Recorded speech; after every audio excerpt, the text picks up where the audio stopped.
आउँदैछ हर्क र बालेन ठिक छ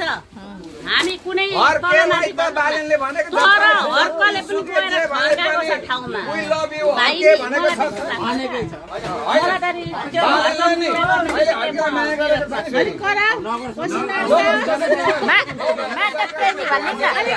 काकी माता प्रेमी कहाँ रुमाल दिएको थियो वी लभ यु हर्क भनेको छ त उले मलाई जतिकै जेसुकै भनोस् उले जतिकै मलाई जेसुकै गरोस् तर आई लभ यु हर्कसम्म कहाँ साला चोर यो त यो त चोर रहेछ यो त चोर रहेछ दाइहरु काकाहरु बाबाहरु के बोल्दिन सम्झना बिर्छ झुटो बोल्दिन खरो बोल्छु त्यतिको चाहिँ हुनु पर्छ 7 मिनेट मोदी से आज मन्त्रालयमा 7 मिनेट कुरा राखेको त्यसैले बनाउनु भयो यो फुल यस्तो राति सुँगला अब